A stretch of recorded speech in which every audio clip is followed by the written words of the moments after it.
الحمد لله نحمده ونستعينه ونستغفره ونؤمن به ونتوكل عليه ونعوذ بالله من شرور أنفسنا ومن سيئات أعمالنا من يهده الله فلا مضل له ومن يضلله فلا هادي له ونشهد أن لا إله إلا الله وحده لا شريك له ونشهد أن سيدنا ومولانا محمدا عبده ورسوله قال الله تبارك وتعالى أعوذ بالله من الشيطان الرجيم بسم الله الرحمن الرحيم يا أيها الذين آمنوا اتقوا الله وقولوا قولا سديدا يصلح لكم أعمالكم ويغفر لكم ذنوبكم صدق الله العظيم وصدق رسوله النبي الكريم ونحن على ذلك لمن الشاهدين والشاكرين والحمد لله رب العالمين۔ محترم سامعین حضرات، اللہ تعالیٰ نے جو نعمتیں عطا فرمائی ہے، ہر نعمت ہی انمول ہے، اور اللہ تعالیٰ کی طرف سے ایک ایسا عطیہ ہے کہ اس کے چھن جانے پر ہی اس کی قدر و قیمت کا اندازہ ہوتا ہے کہ کتنی بڑی نعمت تھی اور میں نے قدر نہیں کی۔ انہی انمول نعمتوں میں سے ایک نعمت اولاد کی نعمت ہے۔ جن کی اولاد ہے ان کو پتہ ہے کہ اس نعمت کی کیا حقیقت ہے، لیکن جو اولاد کی نعمت سے محروم ہے، اللہ تعالیٰ سب کو اولاد کی نعمت عطا فرمائے اور نیک اور صالح اولاد عطا فرمائے جو دنیا اور آخرت دونوں میں راحت کا ذریعہ۔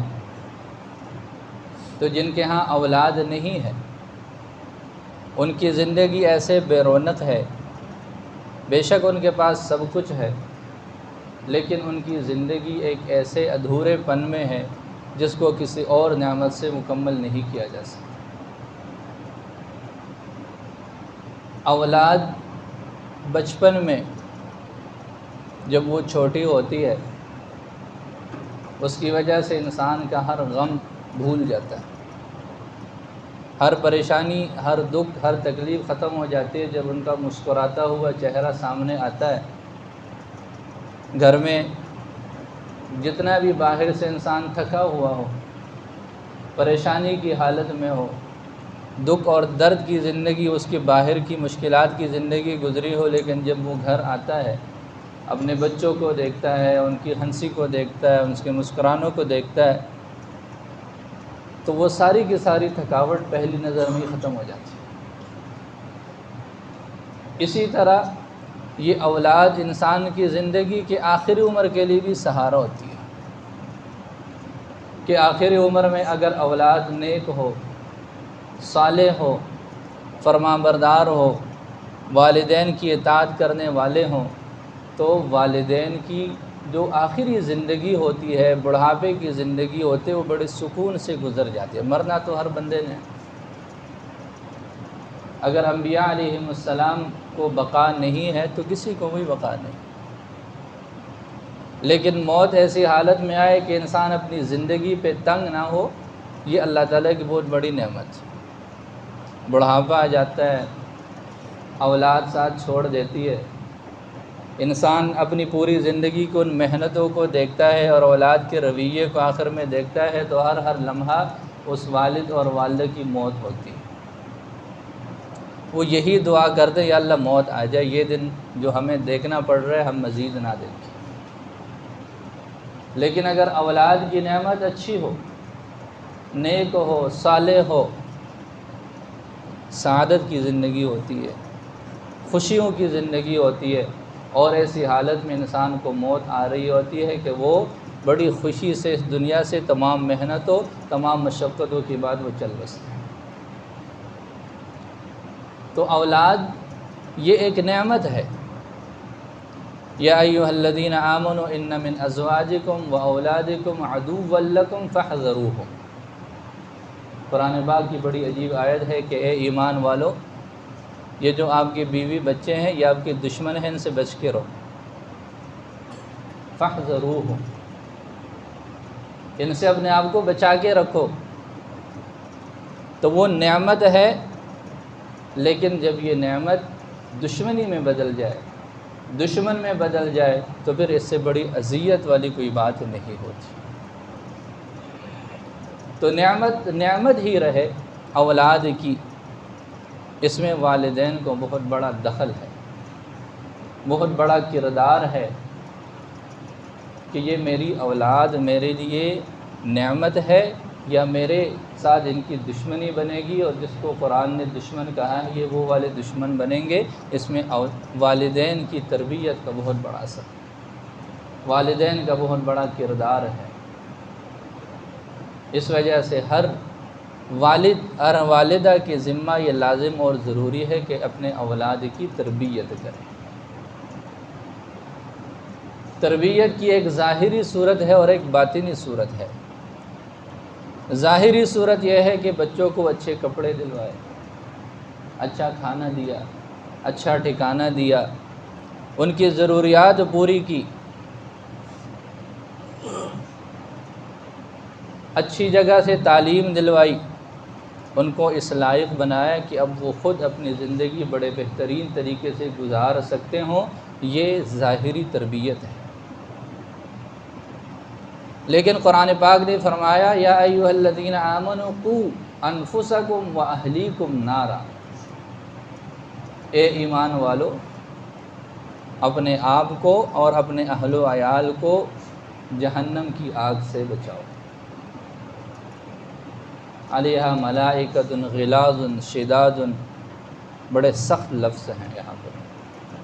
ایسی آگ جس کے اوپر جو نگران ہے وہ ایسے فرشتے ہیں، غلاظ شداد، بڑے سخت ہیں۔ یہ نہیں ہے کہ ہم ان کے سامنے بھیک مانگیں گے اور اللہ حفاظت فرمائے اس دن سے کہ ہم میں سے کوئی اتر جائے، کوئی اس کے سامنے گڑ گڑائے، اپنی عاجزی ظاہر کرے تو ان کے دل میں ترس آ جائے گا، رحم آ جائے گا، کچھ کمی کر لیں گے۔ لا یعصون اللہ ما امرہم، جو اللہ نے حکم دیا وہ انہوں نے کر کے رہے۔ تو قوا انفسکم واہلیکم نارا، اپنے آپ کو اپنے اہل و عیال کو آگ سے بچائیں۔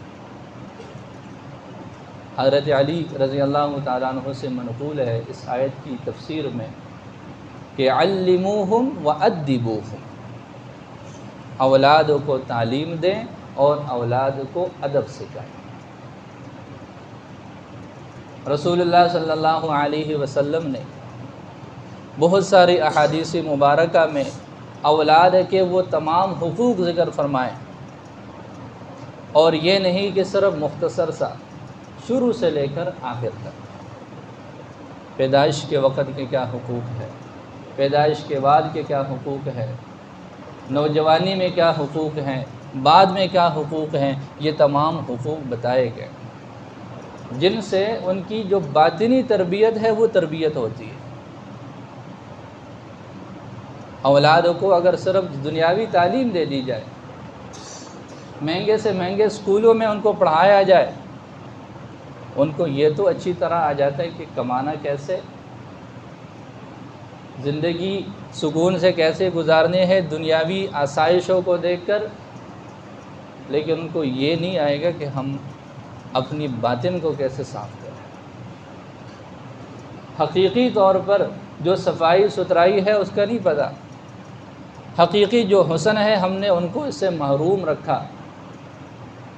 اس وجہ سے قیامت کے دن جہاں اور باتوں کی پوچھ ہوگی، ایک روایت میں یہ بھی آتا ہے کہ اپنے اولاد کو ادب سکھائیں، ان کو تعلیم دیں، قیامت کے دن ان کے بارے میں پوچھ ہوگی، قیامت کے دن ان کے بارے میں پوچھا جائے گا۔ اگر بڑے ہو کر اولاد کسی غلط رستے پر ہے، کسی غلط کاری میں مبتلا ہے، اس کی اپنی سمجھ ہے، وہ بڑا ہے، لیکن اس میں والدین کا بھی بڑا کردار ہے، والدین کا بہت بڑا اثر ہے۔ اگر اس طرح کی تربیت نہیں ہوئی، اس طرح کی تعلیم نہیں دی گئی اور بعد میں وہ بچے برائی کی طرف جا رہے ہیں تو یہ والدین کا قصور ہے، یہ والدین کی غلطی ہے۔ ہم اپنے بچوں کو لاڈ دینا چاہتے ہیں، پیار دینا چاہتے ہیں، اس میں ہم یہی سمجھتے ہیں کہ بچے کو کسی بات سے روکنا نہیں۔ احادیث مبارکہ میں آتا ہے گھر میں ڈنڈا ہونا چاہیے، اسی لیے تو نہیں فرمایا۔ حضور صلی اللہ علیہ وسلم کی محبت اپنی امت سے کیا نعوذ باللہ کم ہے اس محبت سے جو ہم اپنے بچوں سے کرتے ہیں؟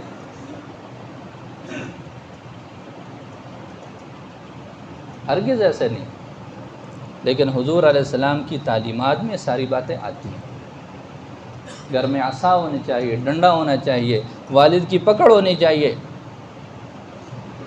اور جب ہم پکڑ نہیں کرتے صرف اس عنوان کو دے کر کہ جی بچہ چھوٹا ہے کرنے دے جو کرتے ہیں، کیا ہے آگے جا کے سیکھ لیں گے، آگے جا کے سیکھتے نہیں ہیں، صرف والدین کو پھر سکھاتے ہیں کہ یہ بھی دنیا کے اندر غلط کام ہے اور آپ نے یہ نہیں کیا، آ جاؤ میں بتاتا ہوں ایسے کرتے ہیں، پھر سوائے رونے کے انسان کے پاس کچھ نہیں ہوتا۔ اس وجہ سے یہ بڑا اہم معاملہ ہے، جب تربیت ہوتی ہے اس بندے سے اللہ تعالیٰ اس ہدایت دیتے ہیں۔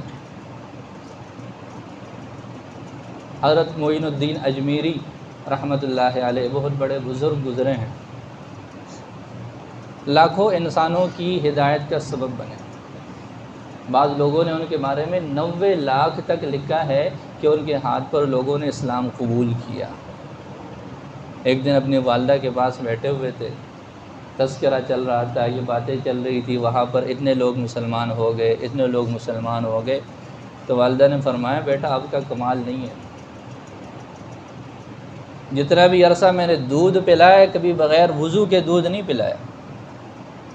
اب یہ ایک تربیت ہے، اس کا ایک اثر ہے۔ جب والدہ نے اتنا اہتمام کیا کہ بغیر وضو کے کبھی دودھ نہیں پلایا، اس بچے سے اللہ تعالیٰ نے اتنا کام لیا کہ لاکھوں لوگ ان کے ہاتھوں پر اسلام قبول کر رہے ہیں۔ حضرت خواجہ قطب الدین بختیار کاکی رحمۃ اللہ علیہ معروف شخصیت ہیں، بہت اللہ تعالیٰ کے ولی گزرے ہیں، بڑے لوگوں کی ہدایت کا ذریعہ بنے، اللہ تعالیٰ نے ان سے دنیا کے اندر بہت زیادہ خیر پھیلایا۔ اب ان کی بات سنیں کہ ایک والدہ اپنے بچے کی تربیت کیسے کر رہی ہے اور کیسے تعلیم دے رہی ہے اور کیسے ادب سکھا رہی ہے۔ جب تھوڑے سے بڑے ہو گئے، سمجھ آ گئی، تو اب تربیت شروع کر دی۔ والدین نے سوچا کہ اب اپنے بچے کو نیک کیسے بنائیں گے۔ دونوں بیٹھے مشورہ کیا، ایک ترکیب سوچی۔ ترکیب یہ سوچی کہ جب بچے کو بھوک لگے گی تو ہم بچے سے کہیں گے کہ بیٹا مصلی بچھاؤ، اللہ کے سامنے ہاتھ پھیلاؤ اور ہاتھ پھیلا کر اللہ تعالیٰ سے مانگو کہ یا اللہ بھوک لگی ہے، کھانا چاہیے۔ اب وہ جب اس طرح ان کی عادت ڈالی تو نماز کے دوران ان کی والدہ ان کا کھانا کسی جگہ پر چھپا کے رکھ لیتی۔ دعا ہو گئی، نماز ہو گئی، بیٹا تلاش کرو، اللہ تعالیٰ نے آپ کے لیے کہیں کھانا رکھ لیا ہوگا، دیکھ لینا اپنے لیے۔ وہ دیکھتے کمرے میں کسی جگہ پر کھانا رکھا ہوا ہوتا تھا، اٹھا لیتے۔ کافی عرصہ اس طرح چلتا رہا۔ ایک دن ان کی والدہ محترمہ کسی جگہ اپنے رشتہ داروں میں گئی ہوئی تھی، دور تھی،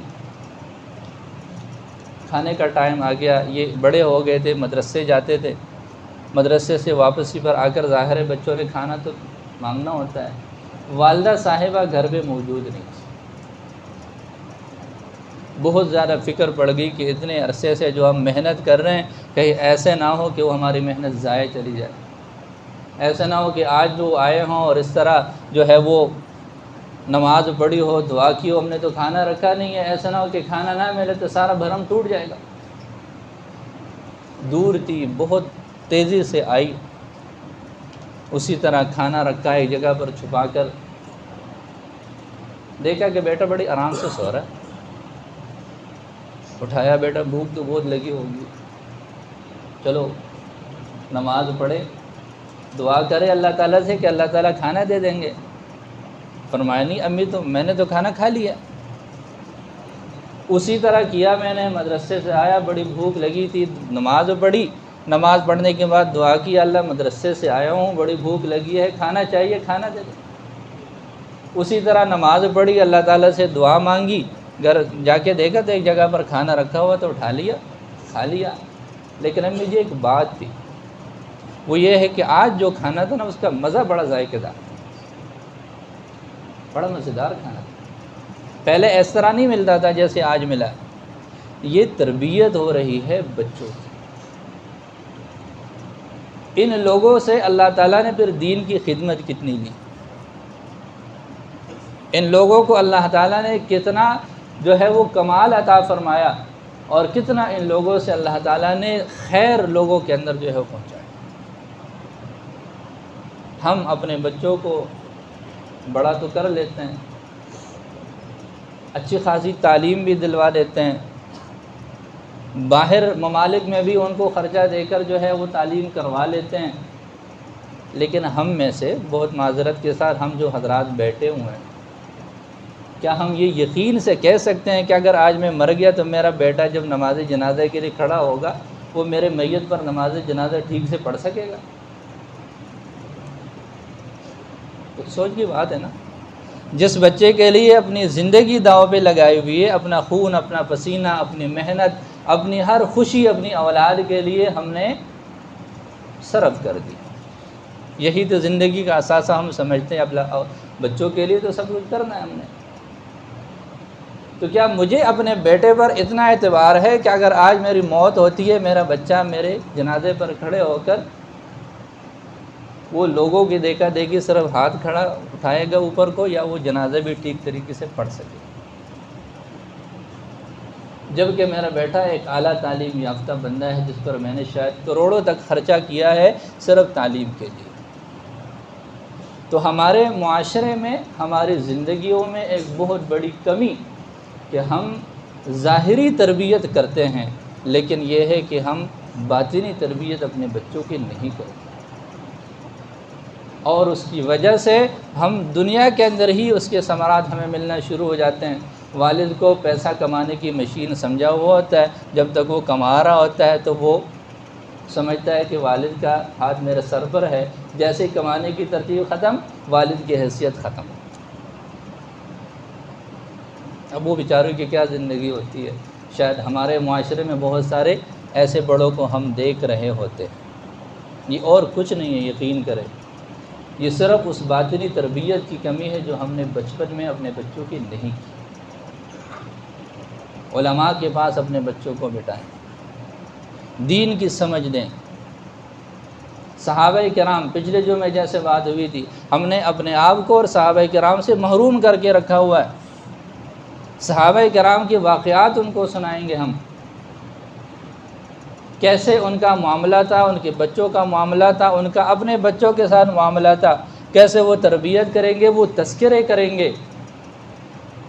ان تذکروں کی وجہ سے ہمارے دل بھی اور ہمارے بچوں کے دل بھی جو اسلامی تعلیمات ہیں اس سے بھرپور ہو جائیں گے، اور اس کی وجہ سے جتنے بڑھاپے میں عمر بڑھتی جائے گی، اولاد اپنی سعادت سمجھیں گے دنیا میں بھی، اور جب والدین اس دنیا سے رخصت ہو جائیں گے پھر والدین کے لیے بخشش کی دعا مانگنا، ان کی فکر کرنا، ان کی آخرت کی فکر کرنا، یہ ان کی اولین ترجیح ہوگی۔ جس بچے نے بڑھاپے کی حالت میں سامنے ہوتے ہوئے کسی والد کا خیال نہیں رکھا تو کیا خیال ہے جب وہ مر جائے گا تو وہ دعا کرے گا اپنے والد کے لیے؟ ویسے سیدھی سادی بات ہے، کیا توقع رکھی جا سکتی ہے ایسی اولاد سے؟